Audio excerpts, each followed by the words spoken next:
Praise the Lord. ദൈവത്തിൻ്റെ അതിപരിശുദ്ധമായ നാമം വാഴ്ത്തപ്പെടുമാറാകട്ടെ. നല്ലൊരു പ്രഭാതം കൂടി ദൈവമായ കർത്താവ് നമ്മുടെ ജീവിതത്തിൽ ദാനമായി നൽകിയതോർത്ത് ദൈവത്തെ നന്ദിയുള്ള ഹൃദയത്തോടെ സ്തുതിക്കുന്നു, സ്തോത്രം ചെയ്യുന്നു. ഈ ഒരു പകൽക്കാലം ദൈവമുഖത്തേക്ക് നോക്കുവാനും ദൈവത്തെ സ്തുതിക്കുവാനും ആരാധിക്കുവാനും സ്വർഗം നമ്മുടെ ജീവിതത്തിലിടയാക്കിയ എല്ലാ ദൈവകൃപകളെ ഓർത്ത് ദൈവമായ കർത്താവ് നാം ആയിരിക്കുന്നിടങ്ങളിലൊക്കെയും നമ്മെ പരിപാലിക്കുകയും സൂക്ഷിക്കുകയും ചെയ്യുമാറാകട്ടെ എന്ന് ക്രിസ്തുവിൽ ആഗ്രഹിക്കുകയും പ്രാർത്ഥിക്കുകയും ചെയ്യുന്നു. ചിന്തയ്ക്ക് ആധാരമായി എസെക്കിയേൽ പ്രവാചകന്റെ പുസ്തകം 33-ാം അധ്യായം അതിൻ്റെ 7-ാമത്തെ വാക്യം. അതുപോലെ മനുഷ്യപുത്ര, ഞാൻ നിന്നെ ഇസ്രായേൽ ഗൃഹത്തിന് കാവൽക്കാരനാക്കി വച്ചിരിക്കുന്നു. നീ എൻ്റെ വായിൽ നിന്ന് വചനം കേട്ട് എൻ്റെ നാമത്തിൽ അവരെ ഓർമ്മപ്പെടുത്തണം. നമുക്ക് വളരെ സുപരിതമായ വേദഭാഗമാണ്. നമ്മൾ വായിച്ചൊക്കെയും കേട്ടിട്ടുള്ള വേദഭാഗം, പലപ്പോഴും നമ്മൾ ധ്യാനിക്കുകയൊക്കെ ചെയ്തിട്ടുള്ള വേദഭാഗങ്ങളാണല്ലോ. എസെക്കിയേൽ പ്രവാചകനോട് ദൈവത്തിൻ്റെ ആത്മാവ് ദൈവശബ്ദത്തിൽ കൂടി അദ്ദേഹത്തോട് സംസാരിക്കുന്ന വേദഭാഗങ്ങളാണ് നാം ഇവിടെ വായിപ്പാനായിട്ട് ഇടയായിത്തീർന്നത്. മനുഷ്യപുത്ര, നീ ഇസ്രായേൽ ഗൃഹത്തിന് നിന്നെ കാവൽക്കാരനാക്കി ഞാൻ എന്ത് ചെയ്തിരിക്കുന്നു? ഞാൻ നിന്നെ വച്ചിരിക്കുന്നു. നീ എൻ്റെ വായിൽ നിന്ന് വചനം കേട്ട് എൻ്റെ നാമത്തിൽ അവരെ ഓർമ്മപ്പെടുത്തണം.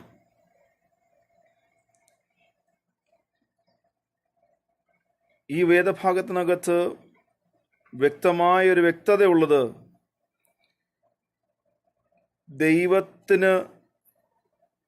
ദൈവം തൻ്റെ ഭക്തന്മാരെ ആക്കിയിരിക്കുന്ന സ്ഥലങ്ങളിൽ, അത് ഒരു ഉപദേശിയായാലും വിശ്വാസിയായാലും ഇനി ആരാന്ന് പറഞ്ഞാലും,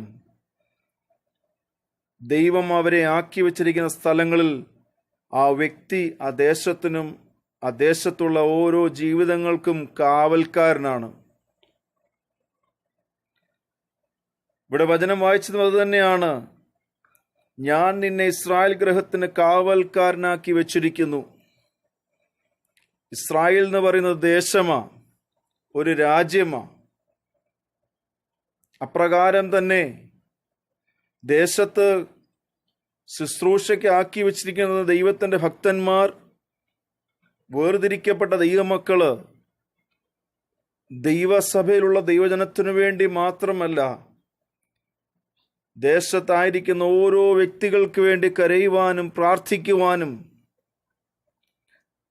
അവരുടെ ആത്മാവിന് അവരുടെ വീണ്ടെടുപ്പിന് വേണ്ടി ദൈവസ്ഥനിലേക്ക് നിലവിളിക്കുവാനും ഓരോ വ്യക്തികൾക്കും അല്ലെങ്കിൽ ഓരോ ദൈവപൈതലിന് ഉത്തരവാദിത്തമുണ്ടെന്നുള്ളത് ഈ വേദവാക്യം വായിക്കുമ്പോൾ നമുക്ക് മനസ്സിലാക്കുവാനായിട്ട് ഇടയായിത്തീരും.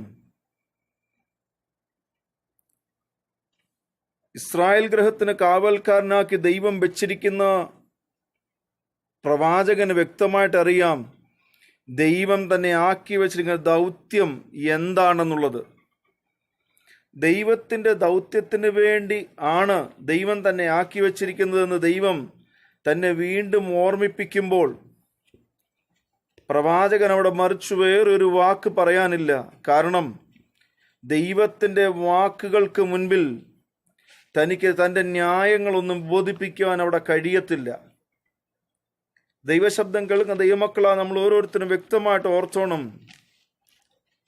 ദൈവം ദേശത്ത് നമ്മെ ആക്കി വച്ചിരിക്കുമ്പോൾ, നമ്മുടെ കുടുംബത്തിൽ ദൈവം നമ്മളെ ആക്കി വച്ചിരിക്കുമ്പോൾ, നമ്മുടെ ചുറ്റുപാടുമുള്ളവർക്ക് അവർക്ക് വേണ്ടി നിലവിളിക്കുവാനും പ്രാർത്ഥിക്കുവാനും നമ്മൾക്ക് ഉത്തരവാദിത്തമുണ്ട്. ദേശത്ത് നശിച്ചു പോകുന്ന ആത്മാക്കള്, അവരോട് വചനം പറയുവാനും അവർക്ക് വേണ്ടി പ്രാർത്ഥിക്കുവാനും കഴിയാത്ത ഒരു ക്രൈസ്തവ ജീവിതമാണ് നാം നയിക്കുന്നതെങ്കിൽ, ദൈവമക്കളെ, നമുക്ക് എവിടെയൊക്കെയോ പരാജയങ്ങൾ സംഭവിച്ചു എന്നുള്ളത് നാം വ്യക്തമായി തിരിച്ചറിയേണ്ട കാലഘട്ടമായിരിക്കുന്നു.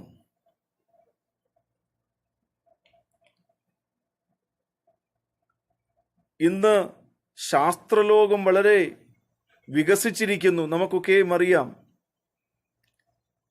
ഇന്ന് ശാസ്ത്രലോകം വളരെ പുരോഗമിച്ചിരിക്കുന്നു. അപ്രകാരം തന്നെ നമ്മളൊക്കെയും ഏത് കോണിൽ പോയി പാർത്തെന്ന് പറഞ്ഞാലും ഭൂമിയിൽ നടക്കുന്ന എല്ലാ കാര്യങ്ങളെയും കുറിച്ച് നമുക്ക് ദിനം പ്രതി അറിയാൻ തക്കവണ്ണം സംവിധാനങ്ങളായിരിക്കുന്നു. നമ്മുടെ കയ്യിലുള്ള ചെറിയ മൊബൈൽ പോലും ലോകത്തിലെ പല കാര്യങ്ങളെയും നിമിഷ നേരം കൊണ്ട് നമ്മുടെ മുൻപിൽ കൊണ്ടെത്തിക്കുന്നു. എന്നാൽ എനിക്കൊരു കാര്യം ഇന്ന് ദൈവമക്കളോട് ചോദിക്കാനുള്ളത്, നമ്മുടെ കയ്യിലിരിക്കുന്ന ദൈവത്തിൻ്റെ വചനം നമ്മുടെ ഹൃദയമായി ഇടപെടുകയും സംസാരിക്കുകയും ചെയ്യുന്നുണ്ടോ എന്ന് നാം ഒന്ന് ശോധന ചെയ്ത് നന്നായിരിക്കും. ഇവിടെ ദൈവത്തിന്റെ പ്രവാചകനോട് ദൈവം പറയുക, ഞാൻ നിന്നെ ദേശത്തിന് കാവൽക്കാരനാക്കി വെച്ചിരിക്കുന്നു. നീ എന്ത് ചെയ്യണം? എൻ്റെ വചനം കേൾക്കണം. 2, എൻ്റെ വചനം കേട്ട് എൻ്റെ നാമത്തിൽ അവരെ ഓർമ്മപ്പെടുത്തണം. എൻ്റെ വചനം കേൾക്കുക മാത്രമല്ല, നീ എൻ്റെ വചനത്തെ ആദ്യം എന്ത് ചെയ്യണം?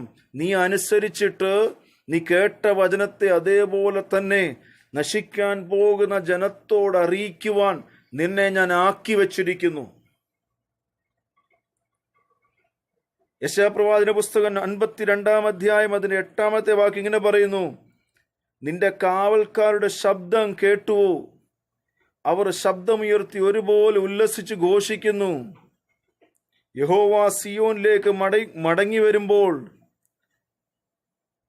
അവർ അഭിമുഖമായി കാണും. ദൈവത്തിന്റെ സന്നിധിയിൽ നമുക്ക് സന്തോഷിക്കാനുണ്ട്. നമ്മൾ ദൈവത്തിന്റെ സന്നിധിയിലേക്ക് കൂടി വരുന്നതും ഒരുമിച്ച് ആരാധിക്കുന്നതും പാടുന്നതും ആത്മീക സന്തോഷമാണ്. എന്നാൽ വചനം പറയുന്നത് എന്തെന്നറിയാമോ? ദേശത്തോട് വിളിച്ചു പറയേണ്ട ദൈവത്തിന്റെ ആലോചനകളെ മറച്ചു വെക്കുന്നവൻ അവന് ഗുണം വരികയില്ല എന്ന ദൈവത്തിന്റെ വചനം പഠിപ്പിക്കുന്നത്. പ്രിയപ്പെട്ടവരെ, വചനമെടുത്തുകൊണ്ട് സ്റ്റേജുകളിൽ നിന്ന് പ്രസംഗിക്കുന്ന പ്രസംഗം മാത്രമല്ല ദൈവത്തിന് ശുശ്രൂഷ എന്ന് പറയുന്നത്.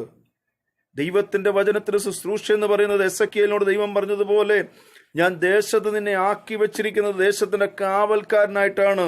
എന്നോട് കേട്ട ദൈവത്തിന്റെ വചനത്തെ എന്ത് ചെയ്യണം? നീ ദേശത്തോട് ഓർമ്മപ്പെടുത്തണം, വ്യക്തികളോട് വിളിച്ചു പറയണം. ഇന്ന് നാം അതിനു വേണ്ടി ഒരുങ്ങിയേ മതിയാകത്തുള്ളൂ. ദൈവത്തിന്റെ വചനത്തെ വിളിച്ചു പറയുവാനും ദൈവത്തിന്റെ വചനത്തെ ഓർമ്മപ്പെടുത്തുവാനും ഇന്നലെ വരെ നമ്മോട് ആരാധിച്ചിട്ടും പലയിടങ്ങളിലും കടന്നുപോയ ജീവിതങ്ങളെ ഓർത്ത് പ്രാർത്ഥിക്കുവാനും, പലപ്പോഴും ദൈവവചനം കേട്ടിട്ട് പിന്മാറിപ്പോയ ജീവിതങ്ങളെ ഓർത്ത് പ്രാർത്ഥിക്കുവാനും നമുക്ക് ഉത്തരവാദിത്വമുണ്ടെന്നുള്ളത് നമ്മൾ മറന്നു പോകരുത്. അവരെ ഓർത്ത് പ്രാർത്ഥിക്കുക മാത്രമല്ല, ചുറ്റുപാടുമുള്ള ദേശത്തെ ഓർത്ത് ദൈവത്തിൽ കരയണം. കാവൽക്കാരിയാക്കി ദൈവം നമ്മെ ദേശത്താക്കിയിരിക്കുന്നു. മുൻപോട്ട് ചില വാക്യങ്ങളൊക്കെ വായിക്കുമ്പോൾ അതിനകത്ത് ഇങ്ങനെ കാണുവാൻ കഴിയുന്നു. യെശയ്യാപ്രവാചന പുസ്തകം 62-ാം അധ്യായം 6-ാം അധ്യായം 62-ാം അധ്യായം 6, 7, 8 വാക്യങ്ങള്. യെരൂശലേമേ, ഞാൻ നിന്റെ മതിലുകളിന്മേൽ കാവൽക്കാരെ ആക്കിയിരിക്കുന്നു. അവർ രാവോ പകലോ ഒരിക്കലും മിണ്ടാതെ ഇരിക്കുകയില്ല.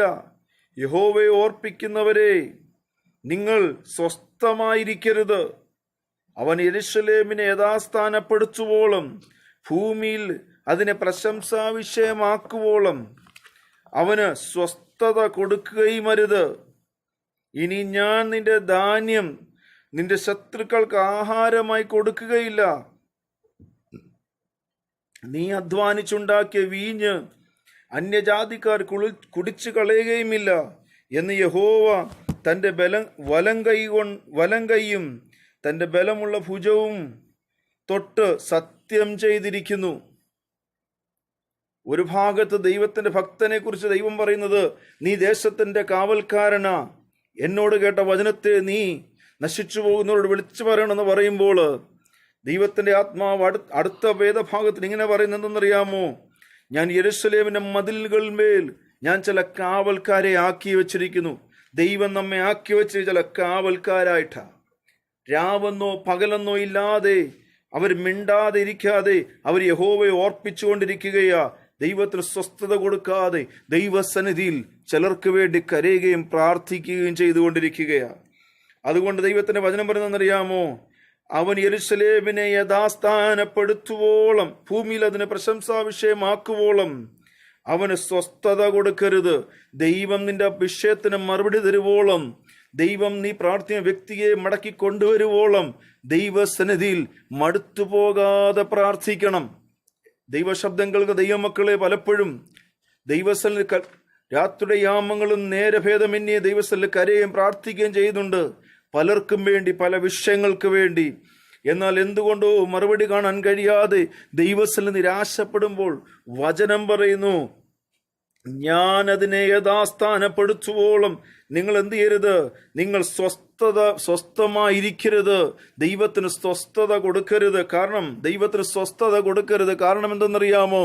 ദൈവം അതിനെ പ്രശംസാ വിഷയമാക്കുവോളം ദൈവസന്നിധിയിൽ കരയാനും നിലവിളിക്കുവാനും പ്രാർത്ഥിക്കുവാനും പ്രാഗൽഭ്യമുള്ള ഒരു കൂട്ടമായി ദൈവം നമ്മെ മാറ്റുമാറാകട്ടെ. അങ്ങനെയുള്ളവരോട് ദൈവത്തിലാത്മ പറയുന്നറിയാമോ?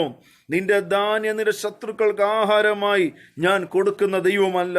നീ അധ്വാനിച്ചുണ്ടാക്കിയ വീഞ്ഞ് അന്യജാതിക്കാർ കുടിച്ചു കളയുകയുമില്ല എന്ന് യഹോവ തന്റെ വലങ്കയും തന്റെ ബലമുള്ള ഭുജവും തൊട്ട് സത്യം ചെയ്തിരിക്കുന്നു. ദൈവം നമ്മോട് ഉടമ്പടി ചെയ്തിരിക്കുകയാ, നമ്മോട് ഉറപ്പ് പറയുക. എന്തെന്നറിയാമോ? ഞാൻ നിന്നെ ഏൽപ്പിച്ച ദൗത്യം നീ വിശ്വസ്തയോടെ ചെയ്യാൻ തയ്യാറാണെങ്കിൽ നിനക്ക് വേണ്ടി കരുതുവാനും നിനക്ക് വേണ്ടി പ്രവർത്തിക്കുവാനും ഞാൻ മതിയായ ദൈവമാണെന്ന് കർത്താവ് നമ്മോട് വിളിച്ചു പറയുന്നു. പ്രിയപ്പെട്ടവരെ, ദേശത്തോലോ നമ്മൾ ആർക്ക് ചുറ്റുപാടിലോ നമ്മുടെ പ്രിയപ്പെട്ടല്ലോ നമ്മളെ ആരും ഗമനിച്ചില്ലെന്ന് വന്നാലും നമ്മളെ അറിയുന്ന ഒരു ദൈവം നമുക്കുണ്ട്. അവൻ നമ്മോട് പറയുന്നു, അല്ലയോ എസെക്കിയേലേ, ഞാൻ നിന്നെ ആക്കി വെച്ചിരിക്കുന്ന ദൗത്യത്തെ നീ നിവർത്തിക്ക്. അല്ലെങ്കിൽ എന്നെ കേൾക്കുന്ന ദൈവമക്കളെ, ദൈവം നമ്മളോരോരുത്തരും പറയുന്നു, ഞാൻ നിന്നെ ആക്കി വെച്ചിരിക്കുന്ന ദൗത്യത്തെ നീ വിശുദ്ധിയോടും വേർപാടോടും ചെയ്യ. യഥാസ്ഥാനപ്പെടുത്തുവോളം ദൈവസന്നിധിയിൽ സ്വസ്ഥമായിരിക്കാതെ ദൈവത്തോട് കരയുകയും നിലവിളിക്കുകയും ചെയ്യ. ദൈവവചനത്തെ വ്യക്തിയോടും ഘോഷിച്ച് അവനോട് വിളിച്ചു പറ, ഞാൻ നിന്റെ സ്ഥിതിക്ക് മാറ്റം വരുത്തും. ഞാൻ നിന്നെ മാനിക്കുന്ന എങ്ങനെയാണെന്നറിയാമോ? നിന്റെ നന്മകളെ ശത്രു കൊണ്ടുപോകാതെ വണ്ണം, നിന്റെ വീഞ്ഞിനെ, നിന്റെ പുരയ്ക്കകത്തെ അനുഗ്രഹങ്ങളെ നഷ്ടപ്പെട്ടു പോകാതെ വണ്ണം, നിന്റെ അധ്വാനത്തിന്റെ ഫലങ്ങൾ തീർന്നു പോകാതെ വണ്ണം ദൈവമായ കർത്താവ് തന്റെ വലങ്കരം കൊണ്ട്, തന്റെ ബലമുള്ള ഭുജം കൊണ്ട് സത്യം ചെയ്ത് നമ്മോട് വിളിച്ചു പറയുന്നു, ഞാൻ നിന്നെ നിലനിർത്തുവാൻ മതിയായ ദൈവമാണ്. 1 കൊരിന്ത്യർ ലേഖനം 2-ാം അധ്യായം അതിന്റെ 9-ാമത്തെ വാക്യം ഇങ്ങനെ പറയുന്നു,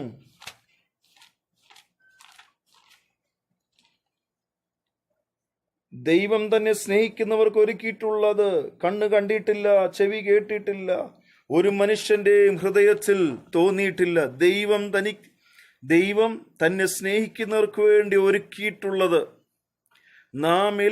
നമ്മെ ഏൽപ്പിച്ച ദൗത്യത്തെ നാം ചെയ്യാൻ തയ്യാറാണെങ്കിൽ, ദൈവത്തിന്റെ വചനം ഇവിടെ പറയുന്നു, ദൈവം തന്നെ സ്നേഹിക്കുന്ന ഏതൊരു വ്യക്തിയെയും അവന് വേണ്ടി ഒരുക്കിയിട്ടുള്ളത് ഒരു ചെവിയും കേട്ടിട്ടില്ലാത്ത നിലവാരത്തിൽ, ഒരു കണ്ണും കണ്ടിട്ടില്ലാത്ത നിലവാരത്തിൽ, ഒരു മനുഷ്യന്റെയും ഹൃദയത്തിൽ തോന്നിയിട്ടില്ലാത്ത നിലകളിൽ ദൈവം തന്റെ പ്രവൃത്തിയെ വെളിപ്പെടുത്തുന്ന ദൈവമാണെന്നുള്ളത് നാം മറന്നു പോകരുത്.